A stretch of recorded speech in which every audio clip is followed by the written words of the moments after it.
তো আমাদের গল্পের প্রথম পার্ট হলো এই ডেলিভারি সার্ভিস। মানে এর কাজটা ঠিক কি? ভাবুন, একটা কুরিয়ার কোম্পানি যেভাবে পার্সেল পৌঁছে দেয়, আমাদের সংবহন তন্ত্রও কিন্তু ঠিক সেই কাজটাই করে। তবে হ্যাঁ, তার থেকেও অনেক বেশি দক্ষতার সাথে।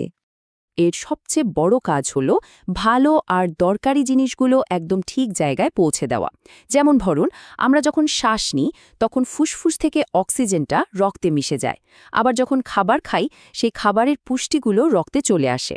আর এই রক্তই হলো সেই বাহন যা অক্সিজেন আর পুষ্টিকে বয়ে নিয়ে শরীরের প্রত্যেকটা কোষে পৌঁছে দেয়। কেন?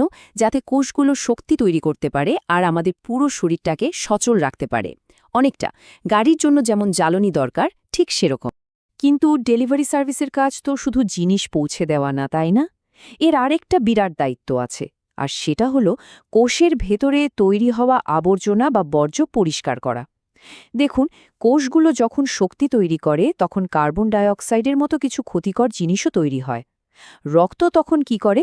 সে এই বর্জ্য পদার্থগুলো কোষ থেকে তুলে নেয় আর ফুসফুস বা অন্য অঙ্গের কাছে নিয়ে আসে, যাতে শরীর থেকে ওগুলোকে বের করে দেয়া যায়। তো এই পুরো ব্যাপারটার মূল কথা কি দাঁড়ালো? যদি শুধু একটা জিনিস মনে রাখতে চান, তাহলে এই লাইনটা মনে রাখলেই হবে। এটাই পুরো সিস্টেমটার মূল মন্ত্র।